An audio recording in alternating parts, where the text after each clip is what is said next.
What's up, everybody? Welcome to episode 18 of the Overview.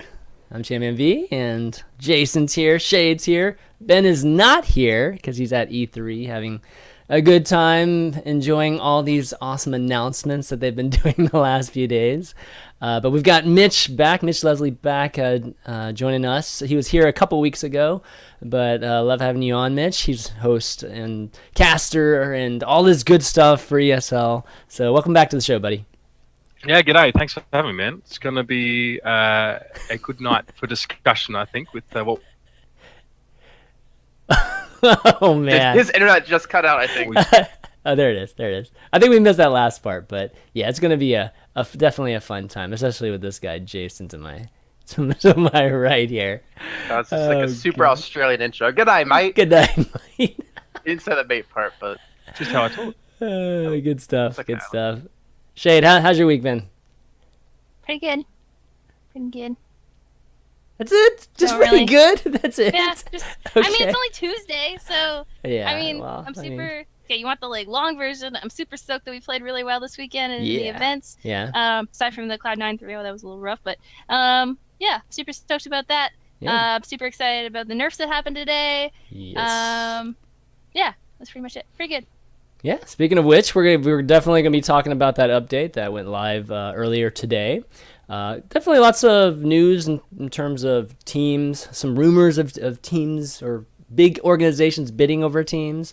And then we'll talk about some event results too, and an upcoming event which these two guys know a lot about, and we'll see what they'll actually tell us about some 100K tournament possibly coming. You know that we actually talked about last week. Okay, guys. So I mean, we at the very least we know the prize pool total. But yeah, then at the end, guys, we can do some Q&A as always. Tweet those over at ChanManV, and I'll read them out. If not, we'll take some from Twitch chat too. Okay, so let's talk about the latest update patch. Been talking, Jeff's been hinting at balance changes coming up, and people knew McCree was coming, absolutely, and then some talk of Diva, and then recently Widowmaker, and turns out it's McCree and Widowmaker, and at least the first round of changes happened today. So let me bring that up. Here we go. All right, so get your opinions on it. Yeah, Jason, why don't you start off? McCree. So the alternate fire recovery time has actually been decreased, but the bullet damage, which is the big thing, has been decreased by quite a bit here, from 70 to 45. What do you think? What do you think of this change? I think it was one of the things we talked about, I think, last week, if I'm not mistaken, about potential nerfs for him. Like flashbang was talked about, his right click, his dash range, stuff like that. It's good. It seems pretty good so far. I think Shayed mentioned earlier on before we were on air that she was damage boosting Seagull with Mercy and McCree, and he still couldn't kill a Reinhardt with 2 right clicks. It's good to see that. Yeah. Only problem I see with that now is that now Winston's gonna have a field day if he didn't already have one. If there's hero stacking with 2 Winstons, but it's nice to see. It's good to see that he can still kill squishy targets, but the tanks aren't instantly popped, by his combo. Yeah. Well, Reaper still exists if that were to be the case with double Winston. True. McCree wasn't the only thing that could deal with that. Yeah, we might see a resurgence of Reaper again. I was talking to Mitch about that. Mitch, what are your thoughts? I think it's a good way to make a change without gutting the identity of McCree in terms of his kit. I don't necessarily think it'll be the last change we see to him, though. I think people will work around this, but I think it's a step in the right direction. Yeah. Agreed. They might not make much of a change for a while. This is a pretty significant one, so if they do change, they might revert some of it back, depending on the results. But Shay, I mean, you've obviously played more. I've only played maybe 2 games with the changes, and I noticed a difference for sure, even just trying to deal with Winston. But what your thoughts? I mean, after the whole damage boost and not being able to kill Reinhardt. Well, I mean, I noticed it pretty immediately because I think it was within the first two minutes maybe of Seagull switching to McCree. I was damage boosting him, and we went up to start fighting a Reinhardt. Reinhardt's shield was down, so he was behind him or on the side of him, and he right-clicked, rolled, right-clicked while damage boosted, and it still didn't kill him. So that was super new because obviously we're used to right-click, roll, right-click, just one-shotting everything in the game. So that was pretty interesting. I mean, I guess I saw more Zaryas today, which was kind of interesting, I guess. I don't really know if that has anything to do with the changes that happened, but I definitely saw more Zaryas today than usual. So that was fun. I like Zarya a lot. Besides the changes to the two heroes, I think one thing that should be refreshing for everyone out there is that they didn't. Well, it's just showing that they're watching, right? They didn't just like, oh, we tweaked Mercy a little bit, and oh, we touched Soldier because we thought he was doing a little too much damage. No, they actually changed McCree, which has been the biggest gripe by the community lately, and touched on Widowmaker. So it shows they're listening, which is honestly a great sign in terms of the long run of the game. Yeah. Oh, for those people that were in closed beta as well, like this isn't anything new either. That's right. For the majority of closed beta, if there was ever an issue that the general community had with what was going on in the game, Blizzard handled it pretty efficiently and a lot faster than they did with the McCree and Widow changes. Like it almost happened within a week of people crying out about it. So I think the most significant thing, just before we do maybe leave the McCree topic, is you go from doing 420 damage to burst to 275. It's a huge difference, right? And that's why we do see people playing Zarya, because you could just one single right click a Zarya and kill her, right? After you stunned her up. So this is like the amount of raw damage output you can do. Yes, you have a recovery time, so your overall DPS doesn't drop too drastically, but it is still a drop overall holistically. And just in general, you cannot one-shot people as easily anymore. And Roadhog is going to laugh in your face. Yeah, Roadhog would just be healing in front of your face while you're just right-clicking constantly. That's going to be actually funny. How many times it takes to actually kill a Roadhog. So yeah, I think this is definitely going to be good, and a lot of people happy. You can just tell just on Reddit and everything. And games just felt a lot better today. Like I didn't feel like I was constantly dying to a McCree flanking me, right-clicking me to death. Like I had time, if he right-click or if he flashbang right-click me, I didn't die instantly. I could get a chance to fly away. Yeah. Which felt good. It felt like that was the counterplay that I really wanted to see, that I talked about last week, I think, when we were discussing McCree and changes that, kind of wanted to see was I wanted to see an ability to counterplay without him feeling completely useless. So it's nice. Yeah. And he still counters all the characters that he should. I mean, you do have to be very accurate with your right click, on some of these, because you can't. If there were such a thing. Well, I mean, you can't miss a bullet, I guess is what I'm trying to say. Like, you do have to land the majority of them now with even the characters that he does counter. Yes. So indirectly, they made it so not only not only do you do less damage when you right click, but it also means you need to be that much closer to a target to kill it if you want to hit all your bullets. So it indirectly changes the playstyle a little bit more, where you have to be a lot closer instead of farther away. You can't get away with as much as you normally would with a McCree now. Yeah, absolutely. Okay, well, go ahead, Mitch. Sorry, just the final note. It puts more emphasis on the left click. All right, you got to hit those obviously a lot more now. I mean, it's kind of obvious, I understand that, but with the reduction in damage that you do with your right click now as well, it will require players to actually play more medium to longer range McCree. And which defines him a little bit more actually now in his role and what he does well and what he doesn't do so well. Yeah, the left click's not too shabby too, man. I have to say the left click it feels really good when you're.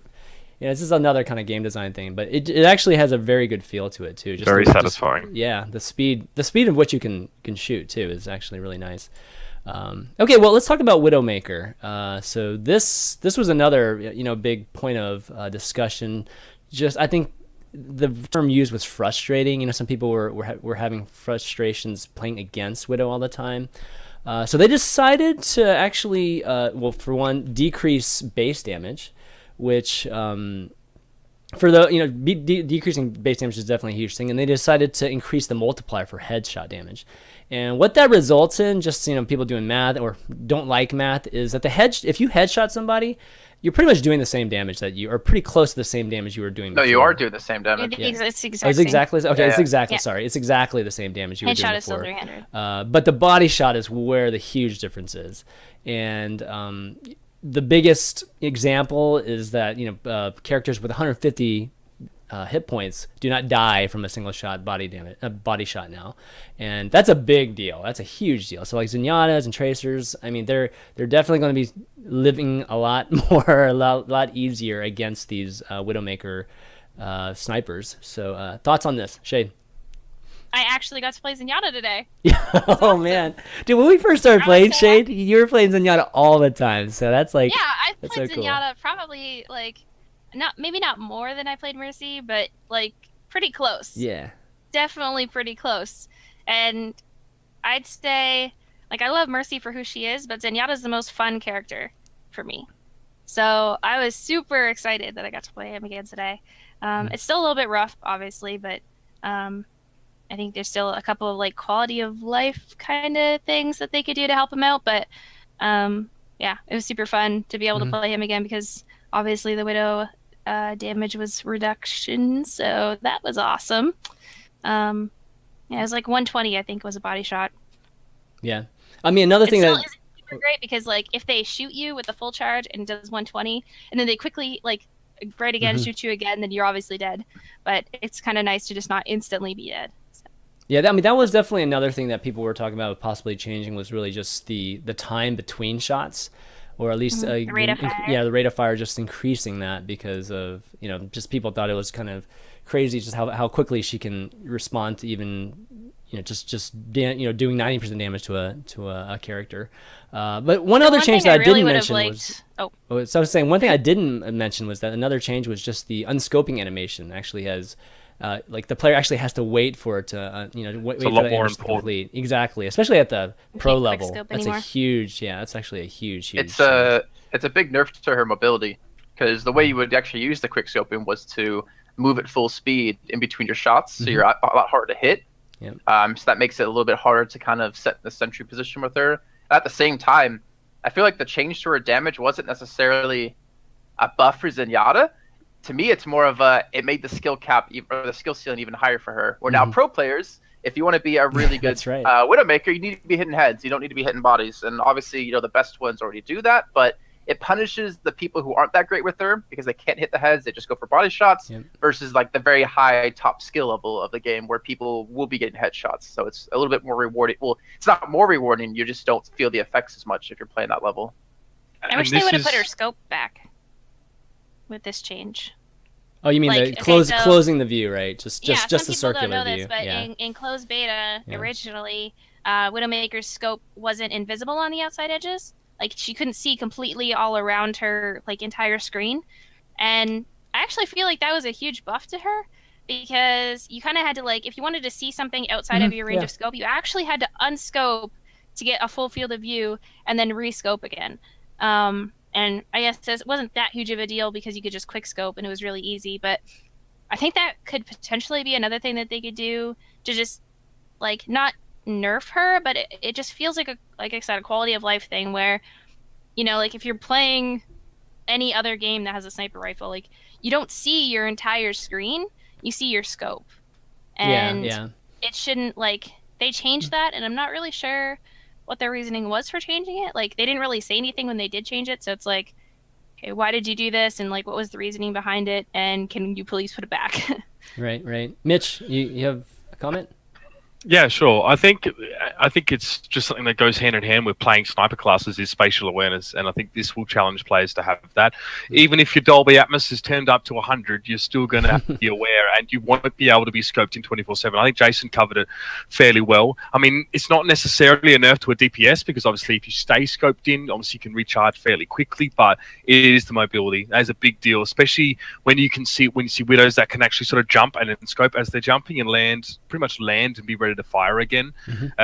It also does, to a degree, makes you more static, which will change your positioning. You can't play as riskily anymore, and I think that that's going to make a big difference to the way she's played. And what Blizzard do want to do is obviously make changes at a certain level, let's say at a casual level, that don't wreck things at pro level and vice versa, right? This is a good way to do it where that guys like Lynx and etc. are going to be clicking heads. It doesn't affect them so much, but it still has a strong impact at the casual level, which is, to be fair, still the most important thing, getting people into the game. Yep. Infra side also the ultimate increased by 10%. So they were saying that it was just happening too much.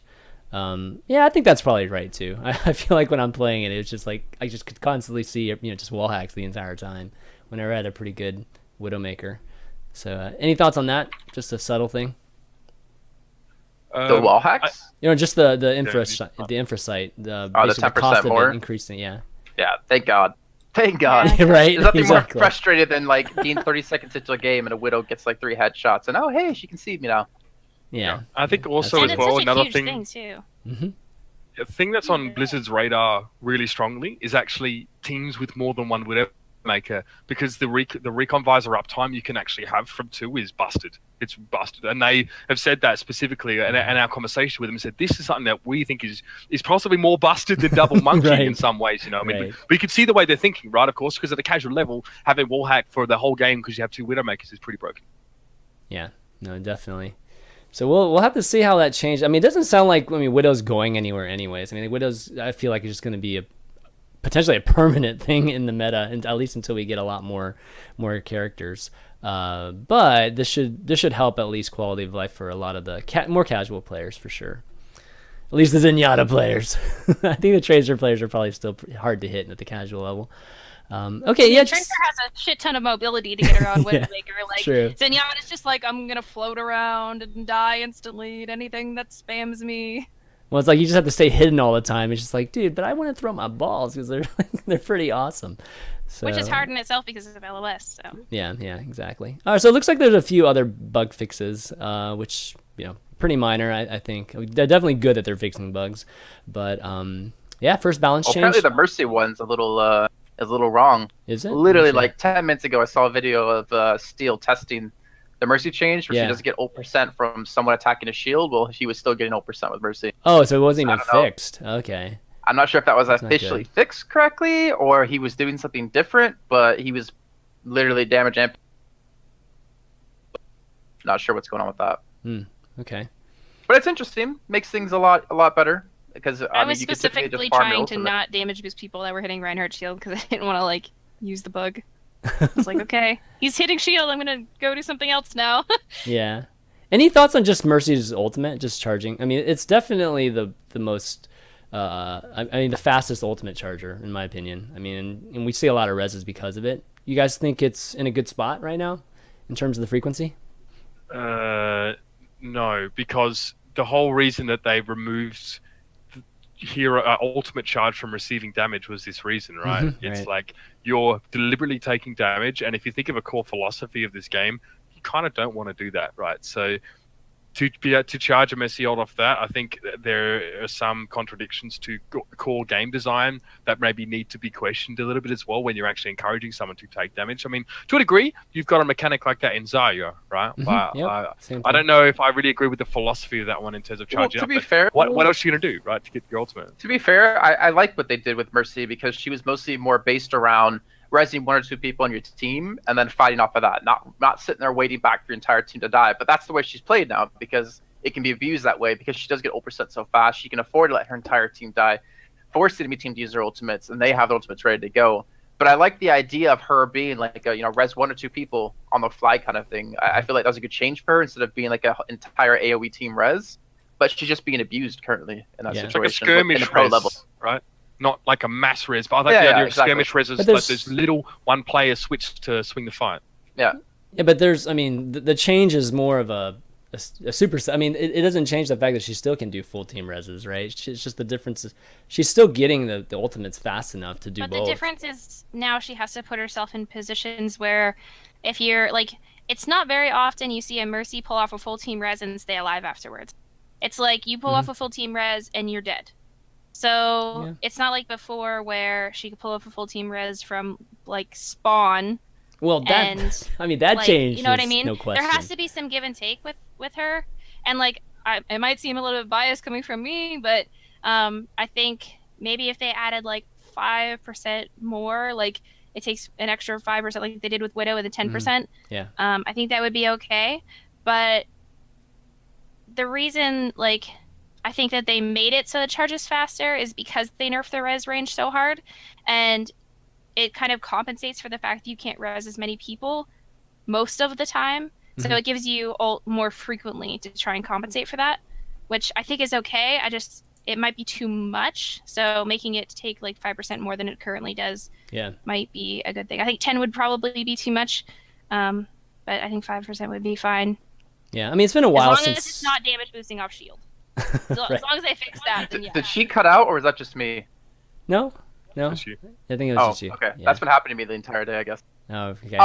For Mercy, for me though, I feel like I'm okay with the potential for a mass res because, I mean, like Shayed said, you go and you die. You don't really get away from that one safely. And I think we're starting to see more teams realize that, hey, the entire enemy team is trying to sacrifice themselves. Let's have someone go hunt their Mercy because we know generally where they're going to be hiding, kill her, and the entire team just got wiped for no reason. I feel like it's maybe a mechanic that teams are just starting to finally get around to working around and to actually like shutting down. But at the same time, yeah, it's maybe it's too powerful. Maybe it's like you can only res like 3 max or something at a time. Maybe they add a limit to it or something, and then you don't need to change your ult % time or how quickly it charges. Actually, that's not a bad suggestion. Just having why not just run 2 Mercies in non-hero limit tournaments? Because there's no point running 2 I know. Why would you? You need the Lucio speed boost to actually be effective with like a team. I don't think I'll ever see 2 Mercies. I don't like putting a limit on it. There's pros and cons to resing 5 people. Like I said, you're pretty much never going to get off a 5-man ulti or a 4-man ulti and stay alive afterwards. So putting a limit on it is just kind of like... I mean, there's definitely give and take too. I mean, it's pretty exciting to have a 5-man just res too. I mean, it can be just, you know, game winning and play of the game type of thing, right? So yeah, I mean, it's just a suggestion. You know, I mean, there's definitely levers that we can play with Mercy, and it's been a while since that original change, right, Shayed? It's been, gosh, when was that original change where they... Immediately after beta phase 2 started.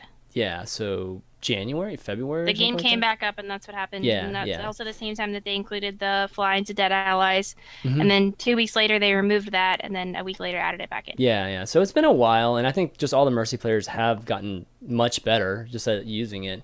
And I think we're to the point where it needs some kind of tweak. So even if it is increasing the ultimate totally just a percentage pool, that would help in a way. But right now, I mean, even just at more of a casual level and not like the pro level, I feel like I'm getting Mercy ults every 15-20 seconds, like easy, like super easy. And yeah, I'm resing just 1 or 2 guys because I know I can just get it in another 15 seconds. Pool that's on your team too, right? Like, if your team has 3 tanks on it, then yeah, you're gonna get res all the time because there's so much health to heal. I'm pretty sure it takes, I mean, it used to. I'm not sure if it's the same now, but it takes around 800 HP healed to get 100% ult charge on Mercy. So if you're running 3 tanks, each of them have like 400 to 600 HP, you're going to have res literally all the time if they're taking damage. Yeah. So you have to take that into consideration too. It's not just how fast your ult charges, it's how many people on your team have a generally large health pool so that you have more health to heal. Right. Okay. Which 3 tanks has been pretty common lately, so. Yeah, definitely. Okay, well, let's move on from the patch and let's talk about a little bit of news, or at least some team news, or maybe just some Overwatch news around the world. So the latest thing that we've heard, at least from, I got this Daily Dot article here about Manchester United and Fnatic fighting over a team. Fighting over an Overwatch team. And for those of you who don't know Manchester United, or those that don't follow football or soccer, depending on what country you're from, Manchester United is a very, very large soccer football organization. I mean, they're most known for it. They make something like $500 million in revenue, and they're definitely a huge player in sports. So having Manchester United enter the space, that's a big deal for sure. And them competing with Fnatic over a team is pretty interesting. Fnatic obviously being an organization in esports for a long time. So first question, which team do you think they're fighting over? Because it's all speculation at this point. Reunited, okay, yeah. Everybody just agree on Reunited basically being it? Look, Mitch has more info on that.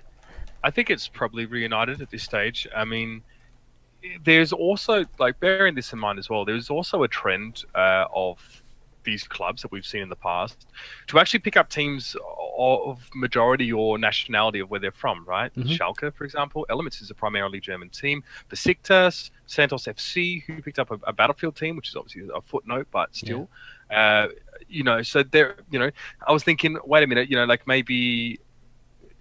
I would have expected them to go for more of like, if there's a Dignitas team, for example, that would make a lot of sense. That's just the trend, right? I think it's probably Reunited, and only because speaking to Drunks, who used to play with Fnatic back in Battlefields, who played with Too Easy, more Valitaja, he's now management staff for Fnatic. He works under Khan, and I had a chat with him at IEM Katowice. We're at the same hotel, and he said, yeah, I mean, It's at the start, Reunited, or Too Easy, mostly, I'm sure, Eric. He asked for a lot of money, more than we thought was justified for a team playing a game that was still in beta. Right. But we said, yeah, we definitely look at picking him up again in the future if we can see a return on investment, which is what teams are still learning that they have to provide to Orcs. So I think it's quite likely that we would have seen, those guys, Fnatic, turn back around because they're players that are known to the Orc, even, Winghaven as well, Mm-hmm. So they're all known very well with Fnatic. They're close with management staff. They were with them for so long over multiple games. I mean, we've got Titanfall and then Battlefield, right? So I think it's most likely, yeah. Okay, any other potentials? I mean, there's like a mention of maybe it's creation in here too, but all those connections definitely point towards United, at least in my opinion. I mean, Reunited is technically like the only team in Europe that's not like signed. Reunited is their org. You know what I mean? They're not like signed to another org. Like Reunited is their thing, right? Right. Like they left Fnatic originally, and then they made their own thing and called it Reunited. Yep. So I'd say they're like taking that into consideration. They're the only team that's not, which makes sense. Mm-hmm. Okay. Well, one of I don't them, think it's Rogue. One of them will end up with the team or not, and then the other organization's probably still gonna have to look for another team. So definitely exciting having big organizations like this. And in this article, it says Red Eye has been, I think, consulting with a British football club. So I think that's the only British football club I know of, at least. So that's pretty cool. Definitely cool. You guys see a lot more sports organizations, like big sports organizations like ManU, getting into Overwatch? Hear of any back, or any kind of rumors of other ones? No I don't comment. really understand why Overwatch is the first game that Right. a sports organization would get into when you have games like CS who've already proven themselves and League of Legends. Maybe Cheaper? you know something about Blizzard's plans that other people don't. Maybe they just want to get them cheap while they can. Yeah, I think Yeah, it's probably it's more also an cheap image thing than- as well. Mhm. It's an image thing, right? Think about as well, and to CS, I think has global appeal, but there are certain associations and themes that that game has that maybe aren't super accessible to many people in the current political and social climate. Like, for example, I'm talking around the point a bit, but maybe in Britain there is a football club that doesn't want to sponsor a team who plays against terrorists or is terrorists, or that's just a thought, right? Wow. But, Okay.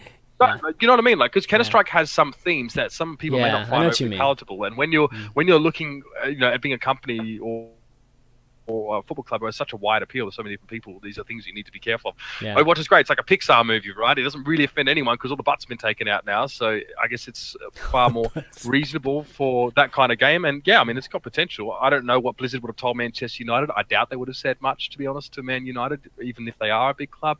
But maybe they see the marketing budget, they see what Blizzard are willing to spend on it, and they realize that there is a market there and that it is a worthwhile investment. Yeah. It's not a place to just try out. I mean, you're getting into esports for the first time. Don't want to spend too much money. Why not throw a flyer at one of these teams, especially a good team? Definitely be prudent about which team you choose. Well, it's not really going to cost them too much, Yeah, to be honest, right, considering what they already do make. It's kind of, yeah, that's true.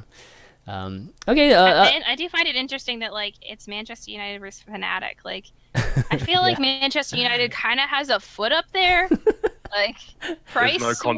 wise. Well, Yeah, I mean, they like, have all the relationships. Monetary income. I'm pretty sure if you were to like compare the two yearly, revenue, Manchester United probably is in the lead a little Well, bit yeah. there. We also have to keep in mind, like, how much are they willing to spend? How much of a budget do they really have? Like, yeah, they have deeper pockets than Fnatic, but when it comes to esports, are they only willing to spend $100,000 in a year to sign a team? And who's their Like- staff? Yeah, Have they exactly. got people that know esports? Look at Schalke. I honestly don't think Schalke forks that much money. I think Schalke pay what they have to pay to stay competitive in that market, and then just stick with it because, yeah, I mean, it's some exposure, but I know German football fans, and having football teams obviously a lot bigger. So I think personally that these big teams will probably just sit around the middle and maybe offer slightly better than what most teams offer, but I wouldn't say a huge amount better. Yeah. Maybe if they got into a bidding war, then maybe I guess they'd have to outbid Fnatic. But yeah, I don't know. When it comes to a bidding war, guys, it's not just about money, too. I mean, like Mitch was saying, there is a previous relationship that's already there, and that's why that might be a big reason why Fnatic is in the running too. So it'll be interesting to see what happens. I'm sure we'll find out really soon. These things don't usually take that long. Especially when it's since big this ones. information has been released too, I can't imagine it's going to take That's them right. That's what I mean. Exactly. too long. Some other team news. Splyce has a new team. Has some faces, that are definitely, or names that are familiar to us in the competitive scene, especially in the beta scene. If you guys were watching competitive back then, guys like Clockwork, Pure, Papa Smurf, Flames, even Steel. Like we've seen a lot of these guys on different teams, and it looks like they're coming together. Can we just talk about how amazing Pure's picture is? Yeah. That's hilarious. Oh my gosh. That is such a good picture. See, that's the one thing about esports. I mean, like it's much better nowadays than it used to be, but it's headshots, guys. Pure too. Like if you watch his stream or anything about him, like I saw that picture and I was like, yeah. Yep. That's him. Any thoughts on this team, guys? Jason? Yeah, did Flame have to take a gym selfie? Like, really? That's true. Jesus. I didn't even notice that until now. Wait, who took a gym selfie? Flame. There's no naked He's dude in in a the locker room behind bathroom. him. No, that's the locker room. That's the locker room of the... is it? Okay, all right. It's got sinks. It's got sinks. He still has his pump, right? So what better time to take a menacing selfie? You should at least pose. Flexing a should have done like a picture, Zarya just pose or something. That would have been sweet. Candid gamer pose. Ooh. Great. All right, thoughts on this team? Contender, potential contender. I mean, they already have been playing together. It's not like it's a new team. True. They're fine out going McCree. True. They haven't really accomplished too much yet, but they have good players. They have potential. I'm not gonna say they don't, but they haven't really proven too much lately, or at least yet. Like, it's cool to see all these big names coming together for a team and being picked up by a good organization. But if you don't have results, then I don't really care what your team is. Yeah. Hence why I've always been so hateful to Luminosity, which I've finally been able to do better recently. But yeah, we'll see. Like, they have an organization, they have a good core team. Now can they buckle down and be able to take the likes of Luminosity, MVS, Cloud9, be able to take them on in the series? That's my only question. Hey man, the power of fan favorites is actually a real thing, dude. So I mean, results are in the end you gotta have results, but I mean, it's not like having Luminosity big names has ever together. been terrible. We just were only top 3 for a very short period of time. It fell a little bit. Gosh. I think everyone just had high expectations. Talk about it like we're the worst Exactly. freaking team in the world. I mean, you're not top 1. That's I mean, come on. First place is the only place that matters. Fuck let's is be top honest. 1? You just say that out loud? Gosh. I'm sorry that it took a European team coming to North America to make North America a better region, but Yeah, but it is number 1, right, Mitch? North America is number 1 right now. Yeah, because you have a European team there. Don't They're you drive not me? That's like considered North Luminosity. American. No, They're that's like playing as Luminosity, NA. a Brazilian team, and counter came to to North NA for a America reason, and say, yeah, Mitch. North America is the best. Are you Why did are you they- talking That's to? not, they don't If say you- North Why did American they is the come to best. NA? Everybody knows Luminosity is not. I mean, it's a South That's American Jason, team. not Mitch. This is Oh, Mitch. That's Jason. Yes, I mean Jason. Oh, right. yes. Yeah. Sorry, my cameras are all Apparently, an American Australian accent are too similar to tell them apart. Okay. Well, Okay. you know what? If EU is better than NA, why did NVS come to NA? Because there's a team house and they're being paid to go there. What the fuck do you think? Astro could have put a team house in EU, no problem. Hello? They already have But he already one. has They already one have in one. NA. They already Yeah, have but one it in doesn't mean anything. He didn't have to put them in there. He didn't force them to be like, if you're going to sign MVS, you got to come to NA. And how can Astro have better control over a team unless they're in NA in his time zone? There's no reason for them to not go. He's the org owner. I seriously doubt he has, his figure in every No, he single does. Okay, series. all right. Astro is that good. Astro's that good and committed about his organization and cares that much for his organization that he does have his finger in every pot that he has running. I've had the pleasure of meeting that man. He's a good man. Definitely does work I'm very not hard. saying he's I can- not. I'm saying it doesn't mean that he forced them to come to NA. It was a player choice. Kidding me? Who would force Okay, someone to go to hey, NA? The best let's- food in the world's in NA. Let's forget about NA and EU for now. All right, let's talk a little bit about Korean Overwatch, which we talked a little bit about last week. And Doe actually wrote an article for ESPN this past week that Mitchie actually, you definitely wanted to talk about this, and actually I think this is great to talk about too.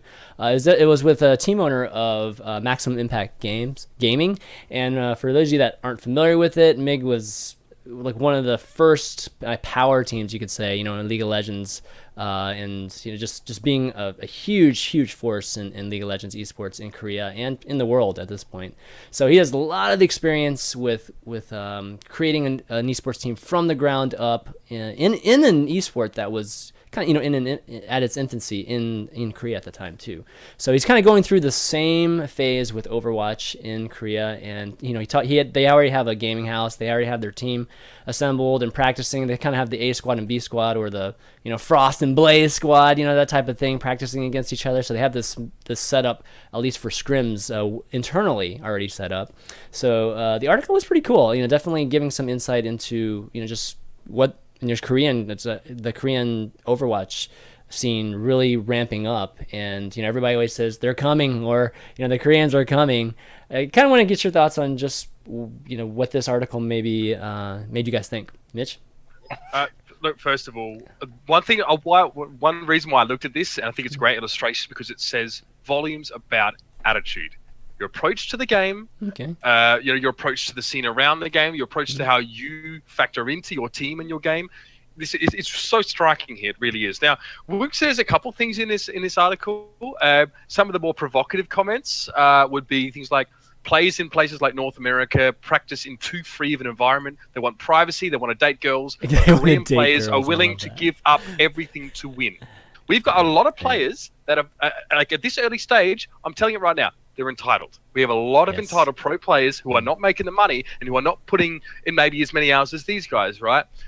These guys are going to come eventually, and they're going to do better if they practice more. It's as simple as that. And Woong said, it doesn't matter if Korea doesn't have a strong FPS background. We have dedication. We spend 14 hours a day playing this game. For them, it's not about having the Lamborghini and getting the bitches. It's about sitting down, playing the game, and giving up whatever you have to be the best.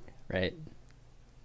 Yeah, we've seen that. We've seen that with all kinds of esports. StarCraft 2, League of Legends, and StarCraft in particular is like a really big one over in Korea when it comes to dedication and training for 12 plus hours a day, and then sleeping, and then waking up and doing it all over again. And if you're one of the people in the gaming house on the team that's just like, I want to watch some TV, well, you'll probably be replaced next season or even sooner than that. That's how hardcore it is. Like, and there's no way North America and Europe can compete to that. Yeah. And I remember Siegel saying on stream when I was watching him the other day, saying like right now NBS are practicing like 12 hours a day or something, like 12, maybe a little bit of an exaggeration, 9 hours. I don't remember the exact number. And he says, yeah, they're practicing over double what we are, and there's just no way we can compete with that at the moment. Yeah, and if you have Koreans now doing 14 hours a day, then all right, bye in Europe, and welcome our new Korean overlords. Yeah, absolutely.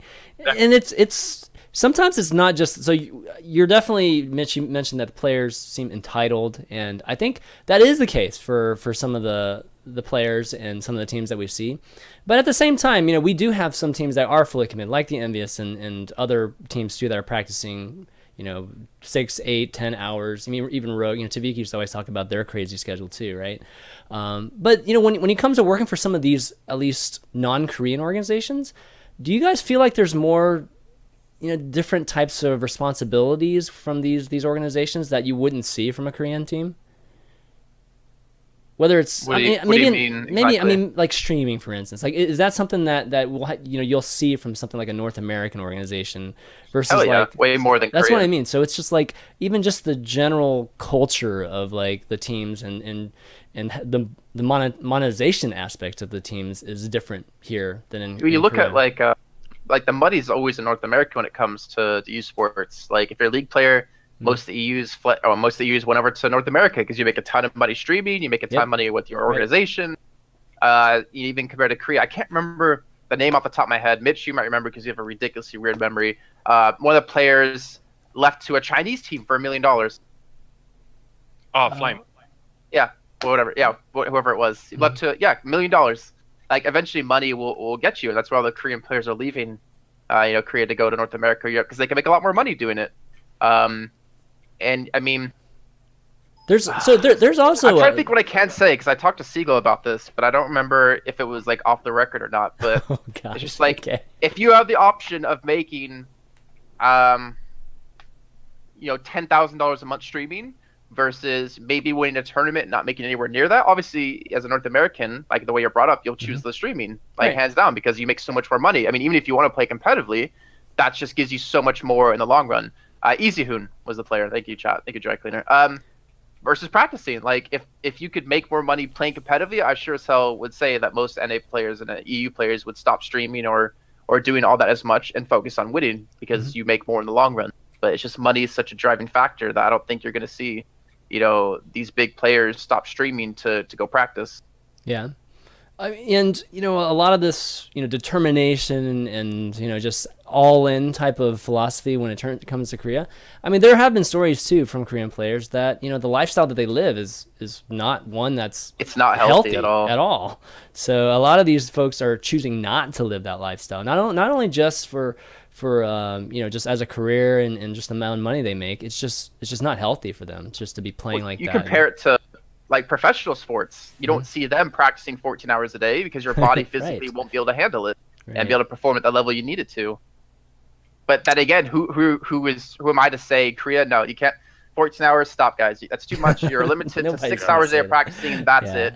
Like, who the fuck can say that to them and have them respect it? No one. Well, you have to take into consideration too that like streaming this early in the game's like lifespan is extremely important to the game lasting. Like right now, there isn't a whole lot of competitive streamers that reach the number. I mean, there isn't any other competitive streamers that reach the numbers that Seagull does.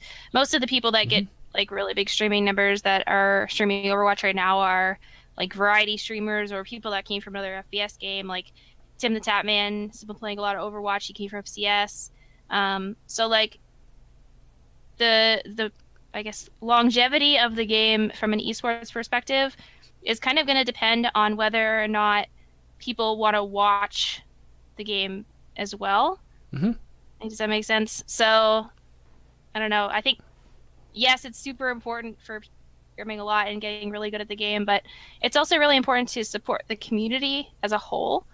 And teach people, and that's going to come from like these really good competitive players streaming.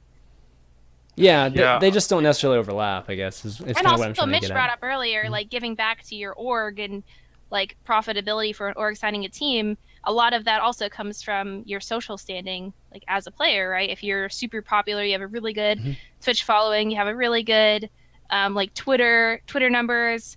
That's going to make you more of a viable candidate to be picked up by an organization as a competitive player. And that's something that's been more and more important over the years. So that's got a lot to do with it as well. Here's the thing, right? I don't feel it's viable right now for a lot of pro players to stream because, and the reason is because if someone wants to watch like a pro player who plays a DPS class, we don't need to say who they're going to be watching, right?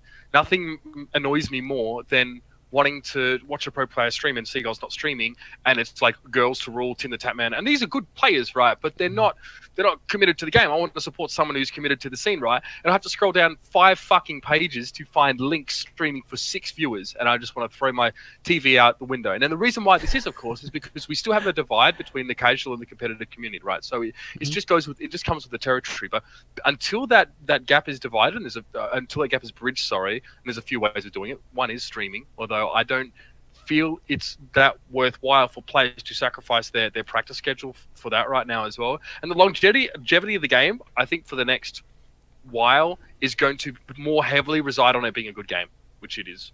I mean, it'll help, definitely, but what it'll probably more do is actually create that connection between the casual and the pro community of it. So, yeah, that's the problem. But there is a correlation between watching a competitive player stream and feeling passionate about watching esports as well. So, like, if you're just watching a casual, like, variety streamer play Overwatch, there's a difference between that and then being heavily invested in also watching the competitive scene as well. Like, if you look at League of Legends, for example, you see the top streamers in League of Legends are generally also, like, competitive players in LCS as well. Aside from, like, the few... I mean, there are some... that are just, like, personality streamer. There are some correlations, but in the end, streaming is a completely different beast. Like, us trying to, like, connect the two is somewhat of a... It's probably not worth the time because it's just what people feel like is entertaining. You know, like I could throw out Hearthstone for instance, right? Like all the best Hearthstone players aren't necessarily the top streamers. I mean, it's just the most entertaining people. You know, like people's personalities that they gravitate towards, and whether it's because you're learning stuff, you know, from a high level pro and somebody's very articulate at explaining it, like somebody like Seagull is, or it's just, you know, somebody that's just funny, right? And that's what you see from more of these like variety streamers that are, you know, decent at the game, not pro level, but they're funny and they're entertaining and they say funny shit, and then the Twitch chat loves that stuff, right?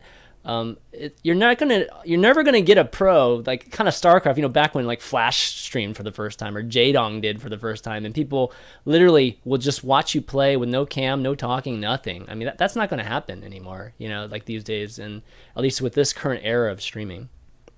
There's something Shayed said that like really kind of shows the difference between North America, Korea. Excuse me.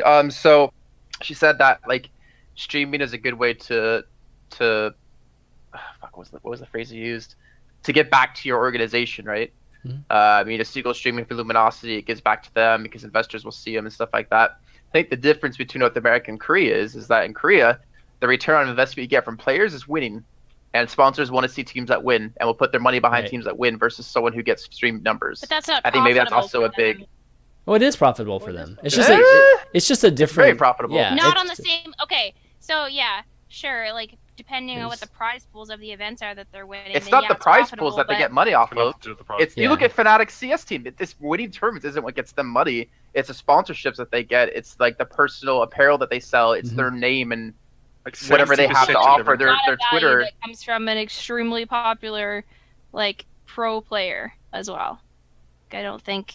Well, it's It's like a different way of getting. It's all in the end. It's all about getting, you know, views or impressions or whatnot for a lot of these sponsors and, you know, these big organizations sponsoring the teams and things like that. You know, they need to land 6-digit, 7-digit contract. Like, yeah, that's totally different. The general feeling in North America and I think even like Europe too, maybe, is that like popular players are worth a lot to an org. Like winning teams are awesome. I mean, Cloud9 is proof of that. But at the same time, like, popular players are still going to bring a lot to an organization. Yeah, that's the difference between, I think, the Western world and Korea, is that sponsors and organizations see more value in people that can win, because that makes them more money than people who can promote their brand. Like, yeah, I think that's like the major difference, and that's why you see people training for 14 hours a day compared to, you know, North America, where they don't train nearly that much, because there's just you look where the money is, and the money in Korea is winning. The money in the Western world is streaming and sponsorships like that. Yeah. Well, it'll definitely be interesting to see when the Koreans do come full force into FPS, and Overwatch seems to be the most likely candidate given how popular it is in the PC bongs right now, and just overall, you know, just this whole animated theme. It's just perfect for, I just think, the Korean, you know, culture there. So I think we're going to be seeing it soon. Will we see an ESL tournament with a Korean team anytime soon, guys? The first ONAG we had You had a Chinese. No, that was Chinese. Chinese team, yeah. Which is cool too. I mean, definitely there's a lot of stuff going on in Chinese. I know Ben or Ping's really rough for them though. Why? Oh, Ping's really rough. Yeah, Ping's really rough. Yeah. Yeah, exactly. I think it would have to be like a closed region tournament if we were to see anything like large scale. Well, there were some tournaments, right? Like, there wasn't anything big, but there were a couple. Or at least one I know of. Yeah, there was one. There was one pretty big one in Korea. Was it the OGN production that they did right before launch? That was incredible. Probably that's like watching League of Legends OGN. It was really fun. Yeah, I mean, we're going to see that for sure. I mean, OGN, I can promise you, will have a league and shoot. I mean, I don't know any details, but I would be super surprised if they don't have a league by the end of the summer, or at least by the end of this year. So that would be cool. We'll see some cool suits and from the casters. I mean, and everything. I almost bet there's going to be something big going on there. Like there has to be, with that many people playing the game in Korea and you see these teams popping up. There's going to be a big thing built around it. Yeah. With a company like OGN as well, who are so good at what they do, there's no way that they won't do something, whether they're approached by Blizzard or otherwise. Yeah. Absolutely. I think their biggest difficulty with it will be the same thing that everyone else will have difficulty with, which is the spectating and observing of the game. That'll sort itself out, I feel, in time. Well, I mean, and they're usually good about trying to innovate and try new things. They definitely are willing to put in, whatever resources necessary. And sometimes we see some crazy sets, right, on OGN. So I would not be surprised if they're the first people to put, I don't know, like 5 to 8 people on specking and see how that works out. That'd be cool. Agents Rising had 3 observers, if I'm not mistaken. Yeah, had 3 observers and a director. I know they had 3, and a but I don't director. know how many work at the same time. And a director. I think they were all working at the same time, and the director would call shots. Before we go too far off topic, but I loved what they did with the picture-in-picture of having like a camera over the payload that was there, and then action of a first person. But I know we're running low on time, and I know we need to move forward into the